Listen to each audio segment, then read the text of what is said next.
ನಮ್ಮ ಭೂಮಿಯ ಆಳದಲ್ಲಿ ನಮ್ಮ ಕೃಷಿಯ ದಿಕ್ಕನ್ನೇ ಬದಲಿಸಬಲ್ಲ ಒಂದು ದೊಡ್ಡ ಶಕ್ತಿ ಅಡಗಿದೆ. ಇಂದು ನಾವು ಆ ಶಕ್ತಿಯ ರಹಸ್ಯವನ್ನು ಭೇದಿಸಲಿದ್ದೇವೆ. ಈಗ ನಾನು ಹೇಳಹೊರಟಿರುವ ವಿಷಯ ಪ್ರತಿಯೊಬ್ಬ ರೈತರಿಗೂ ನಿಜಕ್ಕೂ ತುಂಬಾನೇ ಮುಖ್ಯ. ದಯವಿಟ್ಟು ಬಹಳ ಗಮನವಿಟ್ಟು ಕೇಳಿ. ಯಾಕಂದ್ರೆ ಈ ಪೂರ್ತಿ ಸಂಚಿಕೆಯನ್ನ ನೀವು ನೋಡಿದ್ರೆ ಬಹುತೇಕ ರೈತರಿಗೆ ಇನ್ನೂ ಗೊತ್ತಿಲ್ಲದ ಮಣ್ಣಿನ ಒಂದು ಸತ್ಯ ನಿಮ್ಮ ಅರಿವಿಗೆ ಬರುತ್ತೆ.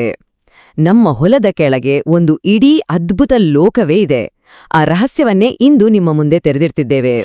ಸರಿ, ಹಾಗಾದ್ರೆ ಬನ್ನಿ, ನಮ್ಮ ಇವತ್ತಿನ ಪಯಣವನ್ನ ರೈತರು ದಿನನಿತ್ಯ ಎದುರಿಸುತ್ತಿರುವ ನಿಜವಾದ ಸವಾಲುಗಳಿಂದಲೇ ಶುರು ಮಾಡೋಣ.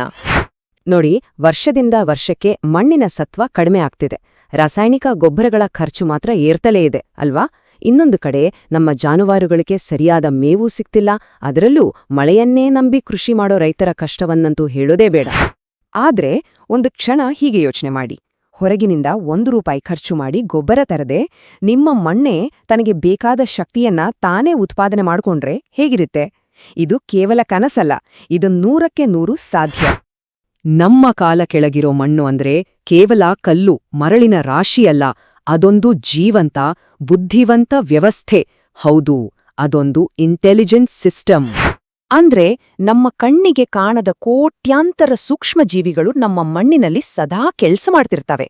ಇವು ಗಿಡಗಳ ಬೇರುಗಳ ಜೊತೆ ಸೇರಿಕೊಂಡು ಭೂಮಿಯ ಕೆಳಗೆ ಒಂದು ಅದ್ಭುತವಾದ ನೆಟ್ವರ್ಕ್ ಅನ್ನೇ ಸೃಷ್ಟಿಸಿವೆ. ಆದರೆ ಅಸಲಿ ರಹಸ್ಯ ಇರೋದೇ ಇಲ್ಲಿ. ಈ ಗುಪ್ತ ಪ್ರಪಂಚಕ್ಕೆ ಒಂದು ಮಾಸ್ಟರ್ ಸ್ವಿಚ್ ಇದೆ. ಭೂಮಿಯೊಳಗೆ ನಡೆಯುವ ಈ ಪ್ರಕ್ರಿಯೆ ನಿಮ್ಮನ್ನ ಬೆರಗುಗೊಳಿಸಬಹುದು. ನೋಡಿ, ಕೆಲವು ವಿಶೇಷವಾದ ಬ್ಯಾಕ್ಟೀರಿಯಾಗಳು ಗಿಡಗಳ ಬೇರುಗಳ ಮೇಲೆ ಸಣ್ಣ ಸಣ್ಣ ಗಂಟುಗಳನ್ನು ಕಟ್ಟುತ್ತವೆ. ಈ ಗಂಟುಗಳಿದೆಯಲ್ಲ, ಇವು ಗಾಳಿಯಲ್ಲಿರೋ ಸಾರಜನಕ ಅಂದ್ರೆ ನೈಟ್ರೋಜನ್ ಅನ್ನ ನೇರವಾಗಿ ಹೀರ್ಕೊಂಡು ಅದನ್ನ ಗಿಡಗಳಿಗೆ ತಕ್ಷಣಕ್ಕೆ ಸಿಗೋ ಹಾಗೆ ನೈಸರ್ಗಿಕ ಗೊಬ್ಬರವಾಗಿ ಬದಲಾಯಿಸ್ತವೆ. ಅಂದ್ರೆ ಪ್ರಕೃತಿಯೇ ನಮಗೆ ಕೊಟ್ಟಿರೋ ಒಂದು ಉಚಿತ ಯೂರಿಯಾ ಫ್ಯಾಕ್ಟರಿ ಇದ್ಹಾಗೆ. ಹಾಗಾದ್ರೆ ಈ ಅದ್ಭುತ ಪ್ರಕ್ರಿಯೆಯನ್ನ ನಮ್ಮ ಹೊಲದಲ್ಲೂ ಶುರು ಮಾಡೋಕೆ ಬೇಕಾಗಿರೋ ಆ ಮಾಸ್ಟರ್ ಸ್ವಿಚ್ ಯಾವುದು? ಆ ಕೀಲಿ ಯಾವುದು?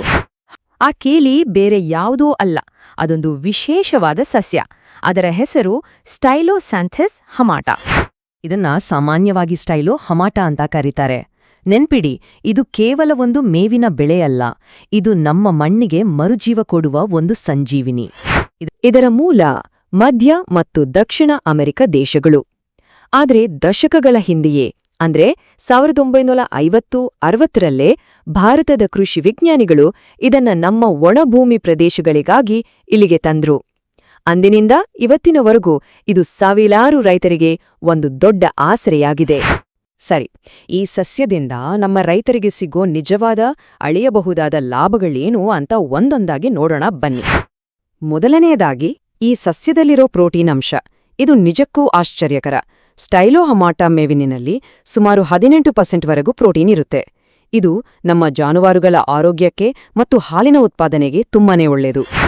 ಇನ್ನು ಇಳುವರಿ ಬಗ್ಗೆ ಹೇಳೋದಾದ್ರೆ 1 ಹೆಕ್ಟೇರ್ ಅಂದ್ರೆ ಸುಮಾರು 2.5 ಎಕರೆ ಪ್ರದೇಶದಲ್ಲಿ ಬರೋಬ್ಬರಿ 30 ಟನ್ಗಳವರೆಗೂ ಹಸಿರು ಮೇವನ್ನ ಬೆಳಿಬೋದು. ಅಬ್ಬಾ, ಅತಿ ಕಡಿಮೆ ನೀರು ಮತ್ತು ಆರೈಕೆಯಲ್ಲಿ ಇಷ್ಟು ದೊಡ್ಡ ಪ್ರಮಾಣದ ಇಳುವರಿ ಅಂದ್ರೆ ಅದೊಂದು ಅದ್ಭುತವೇ ಸರಿ. ನಮ್ಮ ಕರ್ನಾಟಕದಲ್ಲೇ ಎಷ್ಟೋ ರೈತರು ಇದನ್ನ ಬಳಸಿ ಯಶಸ್ಸು ಕಂಡಿದ್ದಾರೆ. ಅವರು ಹೇಳೋ ಪ್ರಕಾರ ಇದನ್ನ ಬಳಸಿದ ಮೇಲೆ ಜಾನುವಾರುಗಳ ಆರೋಗ್ಯ ಚೆನ್ನಾಗಿದೆ, ಮೇವಿನ ಖರ್ಚು ಅರ್ಧಕ್ಕರ್ಧ ಕಡಿಮೆಯಾಗಿದೆ, ಎಲ್ಲಕ್ಕಿಂತ ಮುಖ್ಯವಾಗಿ ಅವರ ಹೊಲದ ಮಣ್ಣು ವರ್ಷದಿಂದ ವರ್ಷಕ್ಕೆ ಫಲವತ್ತಾಗ್ತಾ ಇದೆ. ಹಾಗಾಗಿ ಸ್ಟೈಲೋ ಹಮಾಟ ಅನ್ನೋದು ಕೇವಲ ಒಂದು ಮೇವಿನ ಬೆಳೆಯಲ್ಲ, ಅದೊಂದು ನಮ್ಮ ಸಂಪೂರ್ಣ ಕೃಷಿ ವ್ಯವಸ್ಥೆಯನ್ನೇ ಸುಧಾರಿಸೋ ಮಿತ್ರ. ಮಣ್ಣಿಗೆ ಗೊಬ್ಬರ ಕೊಡುತ್ತೆ, ಧನಗಳಿಗೆ ಶಕ್ತಿ ಕೊಡುತ್ತೆ, ರೈತರ ಖರ್ಚನ್ನ ಕಡಿಮೆ ಮಾಡುತ್ತೆ. ಈ ಎಲ್ಲ ಲಾಭಗಳು ಹೇಗೆ ಒಂದಕ್ಕೊಂದು ಸಂಬಂಧಿಸಿವೆ ಅಂತ ಅರ್ಥ ಮಾಡ್ಕೊಳ್ಳೋಕೆ ಈ ವಿಶ್ಲೇಷಣೆಯನ್ನ ಪೂರ್ತಿಯಾಗಿ ನೋಡೋದು ಬಹಳ ಮುಖ್ಯ. ಸರಿ, ಇದನ್ನೆಲ್ಲ ಕೇಳಿದ್ಮೇಲೆ ಇದನ್ನ ನಮ್ಮ ಹೊಲದಲ್ಲಿ ಬೆಳೆಯೋದು ಹೇಗೆ ಅನ್ನೋ ಪ್ರಶ್ನೆ ಬಂದೇ ಬರುತ್ತೆ. ಬನ್ನಿ, ಅದನ್ನು ಕೂಡ ಸರಳವಾಗಿ ತಿಳ್ಕೊಳ್ಳೋಣ. ಮಳೆಗಾಲ ಶುರುವಾದಾಗ ಅಂದ್ರೆ ಜೂನ್-ಜುಲೈ ತಿಂಗಳು ಬಿತ್ತನೆಗೆ ಹೇಳಿ ಮಾಡಿಸಿದ ಸಮಯ. 1 ಹೆಕ್ಟೇರ್ಗೆ ಕೇವಲ 3-4 ಕೆಜಿ ಬೀಜ ಹಾಕಿದ್ರೆ ಸಾಕು. ಗಿಡದಲ್ಲಿ 50% ಹೂವು ಬಿಟ್ಟಾಗ ಅಂದ್ರೆ ಸುಮಾರು 70-90 ದಿನಗಳಲ್ಲಿ ಕಟಾವು ಮಾಡಿದ್ರೆ ಮೇವಿನಲ್ಲಿ ಪೋಷಕಾಂಶಗಳು ಅತ್ಯುತ್ತಮ ಮಟ್ಟದಲ್ಲಿರ್ತವೆ.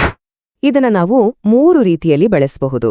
1, ಜಾನುವಾರುಗಳನ್ನ ಹೊಲದಲ್ಲಿ ಮೇಯಲು ಬಿಡಬಹುದು. 2. ಪ್ರತಿದಿನ ಬೇಕಾದಷ್ಟು ಕತ್ತರಿಸಿ ತಂದು ಹಾಕಬಹುದು.